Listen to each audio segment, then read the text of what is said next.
Hey everyone, here's the video where we wrap up the remaining topics in the first section, right, from week one. So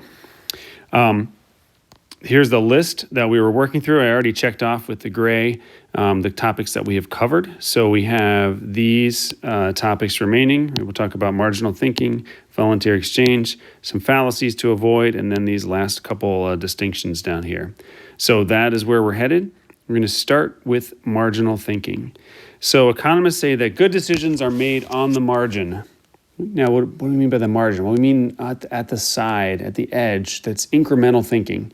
So life is not made up of all or nothing decisions. I mean, there are big decisions. There are, big yes or no, black or white decisions, but there are lots and lots of incremental decisions, and that's where most of our decisions take place. So it's not just, should I eat a pizza? It's how many, should I have another slice? Should I take another bite of the one I have, right? So I said here, should I have another slice of pie? Should I take another bite? Right? These are incremental decisions, right? These are, marginal thinking. If you look at a sheet of paper, the margin is at the edge, right? So this is thinking on the edge. And so the economist says good decisions are made at the margin. You consider the marginal benefit and the marginal cost.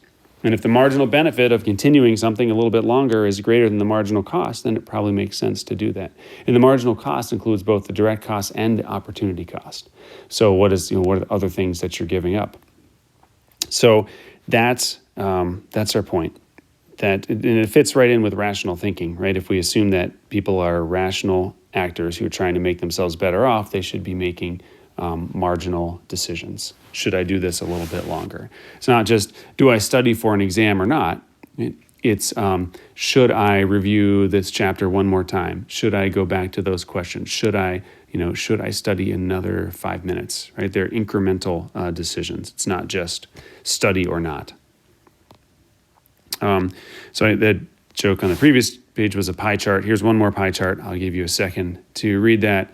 You can snicker to yourself, and then we'll move on. Next big topic, voluntary exchange. Economists say that trade makes people better off. That voluntary exchange, right? So no one is compelled, no one is forced to buy or sell something in our example here. If people voluntarily choose to do it, it's because they believe they will each be made better off. And a simple piece of evidence for this, if you're at the counter of a fast food restaurant, or you're checking out at the grocery store, or you buy something from the hardware store, at that point of sale, often, what do people say? One party says, thank you. The other one says, they might say, you're welcome, but they might also say, no, thank you. Right? Both parties believe they're being made better off. When I buy groceries from Wegmans, I prefer the groceries over the money, right? I value the groceries more than the money I give up. And Danny Wegman says, yeah, I would prefer to have your money. Take these groceries, they're yours, right? I'll take your money. Both parties are made better off. That actually increases wealth in society. By moving resources from less highly valued uses to more highly valued uses, society becomes richer, right? We basically enlarge the pie, right? So here's the kid in preschool who says, I created wealth, right? We traded, both parties are better off. Now, have you ever made a bad deal? Have you ever regretted something after you bought it? Sure. But the point in time when you bought it, and for most things that we buy, right, we end up valuing them more than what we gave up. So that is voluntary exchange. Next, I want to talk about 3 different fallacies. So what are fallacies? Well, wrong-headed thinking, like incorrect thinking, mistaken ideas about how things work. So we're going to highlight 3 fallacies. There are many, many fallacies that you'll confront, in your lifetime. But the 3 that I want to highlight here just are, 1, the fallacy of composition. The fallacy of composition says what's good for the individual is good for the group. I won't try to write all of that down. What's good for the individual is good for the group. That's the erroneous thinking. Now, so here's an aerial shot of Growney Stadium at St. John Fisher College. So imagine that it's a non-pandemic era, and you were at, it was fall, and you were at a football game, and with 107,000 of your closest friends, and You decided you wanted to see better. So if 107,000 people are seated in the stadium and you decide you want to see better, what can you do? You stand up, right? Stand up and improve your view. So that's true for the individual. If I stand up, I can see better. Is it true for the group? If everybody stands up, can everybody see better? Well, no, right? Once everybody stands up, they have roughly the same view they had when everybody was seated. So it may be true for the individual, it's not true for the group. So that's the fallacy of composition, right? You can think of other examples, right? I can get to work faster by running, a light that just turned red, right? It turned yellow. I should have stopped, but I hit the gas and went through. I can, get to work faster by doing that. Maybe, I don't. That's pretty dangerous and dumb, and just, socially not a team player. But maybe you can, an individual can get by skirting the laws, right? Always being aggressive. But if everybody does that, then there are just a whole bunch more accidents, right? If everybody drives with that level of aggression, then you end up with accidents and clogged roads and everybody's made worse off. So that's the fallacy of composition. Next up, I don't want to show you the picture yet. I have a couple stories first. The second one is called the post hoc fallacy, or the other way to think about this is correlation is not equal to causation. So if you've been a farmer for decades, and every morning the rooster crows and then your alarm goes off, and that means you have to get up and go out to the barn and milk the cows and start a long, hard day. And if you've done this day after day, week after week, month after month, for years, you're just exhausted and you're like, I just need a day off. But every day you observe these things together. They're correlated, right? Rooster crows, alarm goes off, have to go milk the cows. And you're like, I just need a break. So one night before bed, you get the shotgun, you're desperate, you off the rooster. Right? Does that mean that tomorrow morning, there's no alarm clock, there's no sunrise, there's no need to go milk the cows? No, right? That the rooster might be correlated with those other events and those other chores, but it doesn't cause them. So you can't fix the problem, right, of being exhausted from your work by eliminating the rooster.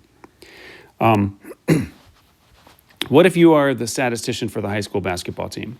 So you keep the book for the high school basketball team, and you have this eureka moment halfway through the season. You're going back through the book, and I don't know, maybe these days you keep it on a tablet or something. It could be all electronic. Back in my day, in the Stone Age, it was an actual book where you recorded, shots taken, shots made, fouls, points, all the basic high school basketball stats went in this book. So when people played, how long they played. So you're the statistician, you have this eureka moment, you run down to the coach's classroom, and you're like, Coach, I figured it out. Every time you play the third string, we win big. Right? Right, so these are the people who don't start, and they aren't even the first people going in as subs. So the third string, they're on the team, but they don't get a lot of playing time. But it's true that you observe that in the games where they play, the team wins big. And so you're like, Coach, figured it out. You need to play the third string more. Are you onto something? No. Right now, is it possible that if you went back through the book, you would find that when the third string played, the team, ended up whomping the competition?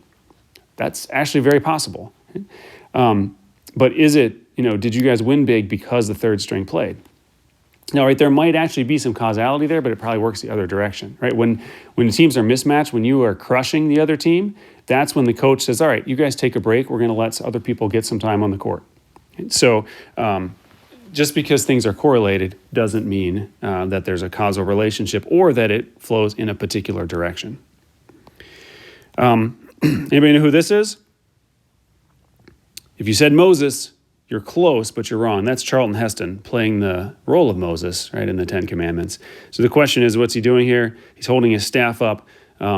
Is that causing the wind to blow and the Red Sea to part? Or is it just correlated? Did God say, you do this and I'll do this other part? And that's you can ask that's a theological question, I guess. Correlated or causal? There, we've got a couple other fun examples here. Here's some basic data. You can see that the green bars and the blue line are correlated, right? They're declining together. One of those tracks murders, actual number of murders per year in the US. The other one tracks the market share of Internet Explorer. You see they decline together. So clearly, Internet Explorer is causing murders, right? And so as its share goes down, the murders go down.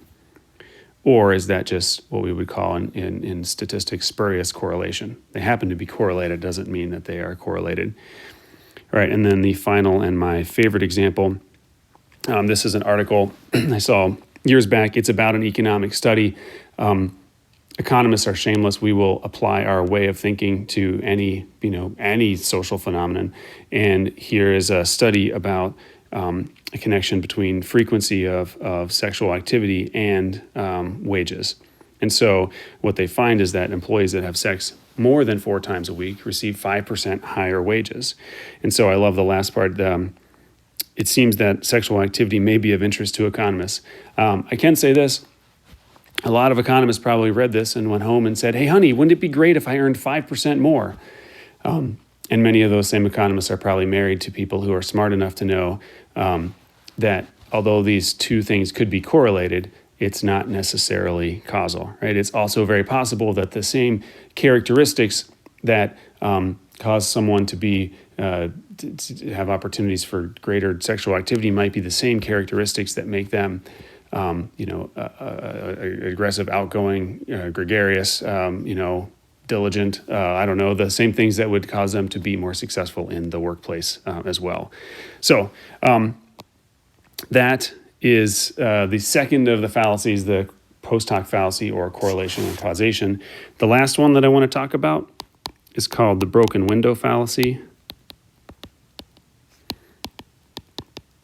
And I'm just going to give you a quick overview of this because I gave you a reading for this one. So in the materials for week 1 on Blackboard, there is actually 2 short chapters PDF'd that are called the lesson and the broken window. And it's about unintended consequences and then this mistake that people make of forgetting about the opportunity cost. And it all comes from an old story that a guy named Bastiat, a Frenchman named Bastiat, told many years ago, and then it's retold in the story that I gave you, the chapter that I gave you. But it's about some hoodlum, some ute, as they would say in was it My Cousin Vinny, right? Who overnight throws a rock through the plate glass window of the baker's shop, and the next morning, people gather on the sidewalk and they're standing around and they're like, oh, how unfortunate, this sucks for the baker. But then there's the cockeyed optimist in the group who says, well, look on the bright side. At least this is new business for the glazier, right? The window guy, right? The person who repairs windows in the town.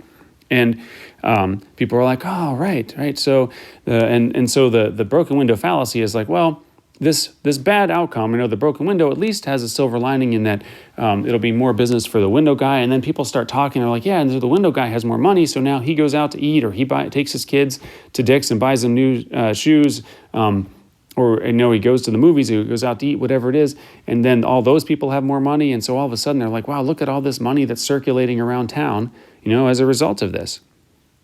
And it's true. You can sort of track the money that the baker has to spend on the new window and how that's business for the window guy and how then that makes him or her better off and they might be able to do more things. That's all true, but it completely ignores the opportunity cost. Where did the money come from for the broken window? Well, the baker paid for it. Or in a more modern world, there might be insurance, but that adds a layer of complexity but doesn't change the underlying story. The money still comes from somewhere. In a world of scarcity, right, there's a certain amount of money. And so the money that's spent on the window, what you don't see, right, the unseen part is that the baker doesn't have money to take his family out to dinner or to buy them shoes or to take them to the movies, right, or to buy new equipment.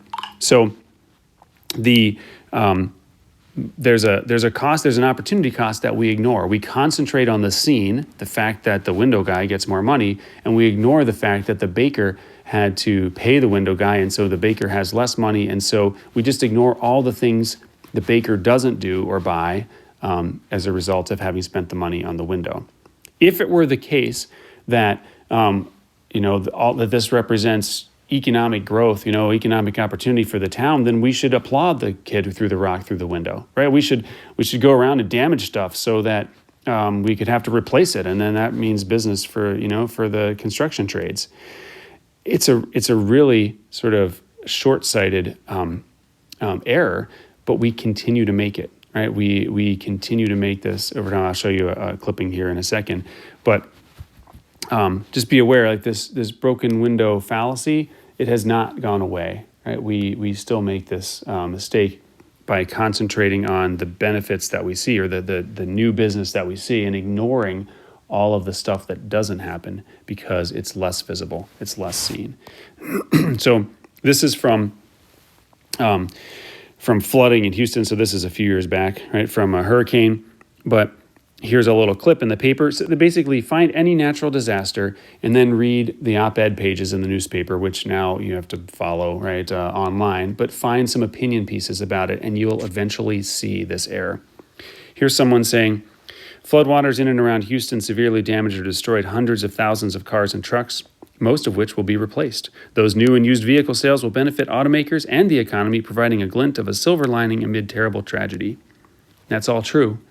But what this completely ignores is the fact that as people buy new vehicles, that money is, that goes to new vehicles means it's not going to other things. So all of these people may eat out less, they go on vacation less, they don't remodel their homes, they don't save as much for retirement or their kids' college. There are a whole bunch of things they don't do because they're spending more money on replacing their cars. And we can say, yeah, look at the boom for the automakers, but it completely ignores the cost. And again, you can say, well, a lot of this is paid for by insurance, and that adds a layer of complexity, but doesn't change the story, because insurance companies pay money out of their reserves, and ultimately, where does that come from? It comes from premiums that individuals pay. And so if there are big unexpected payments, then that means ultimately they have to raise that revenue from higher premiums, in the future.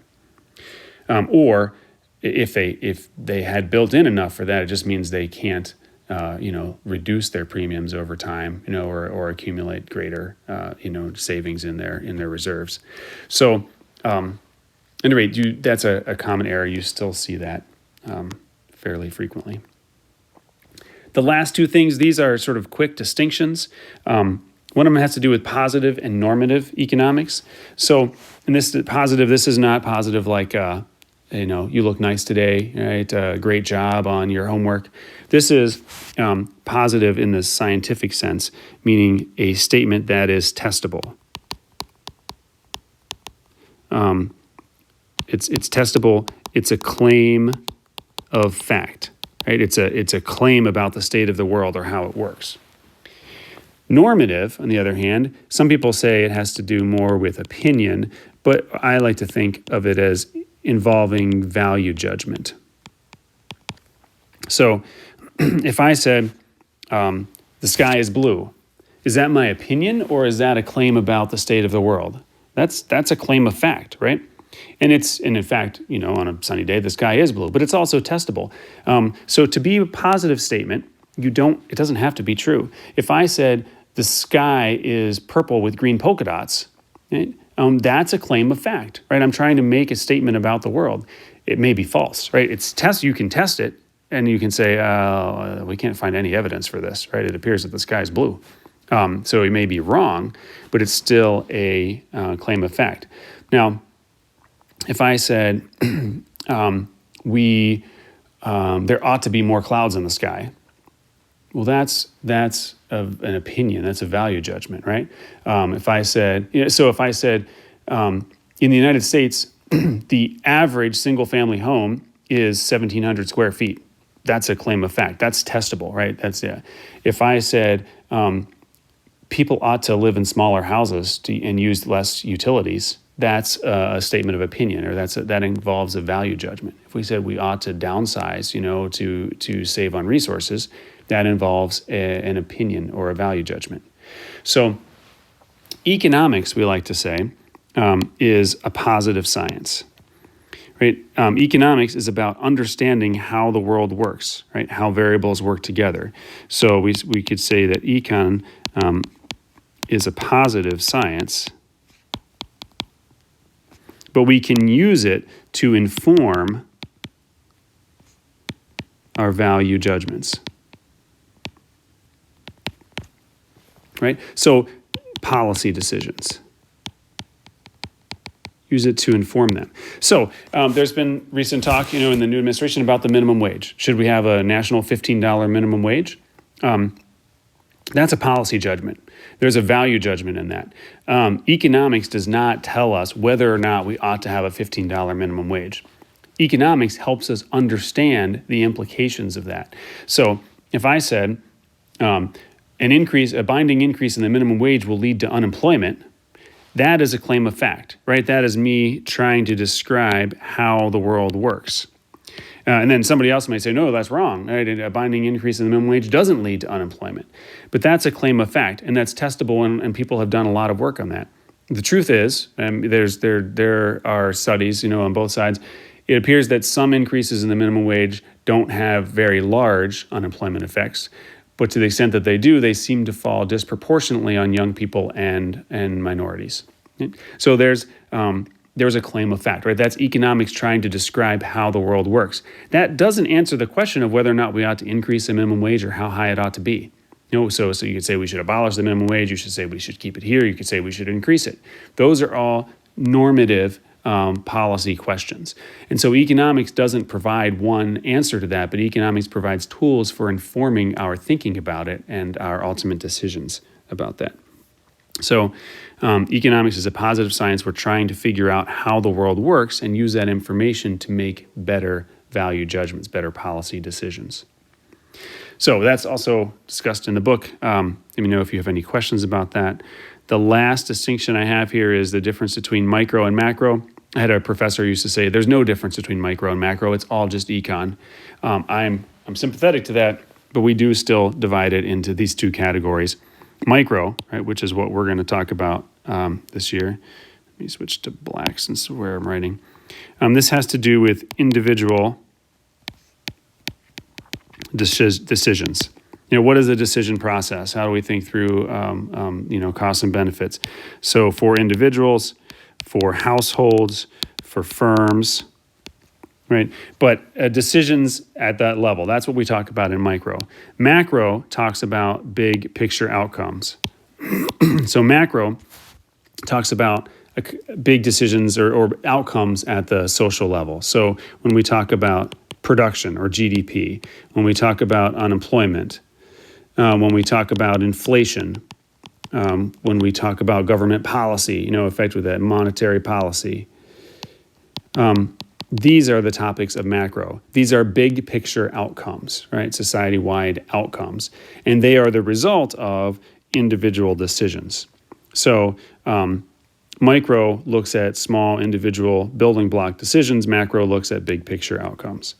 And I could never find a good picture for that. So there's simply a picture of something big and something small. And I found another example of that too. And that's all I have. That wraps up the topics from the first unit. If you guys have questions, follow up or bring them to class on Wednesday. Otherwise, take care of yourselves, and I'll look forward to seeing you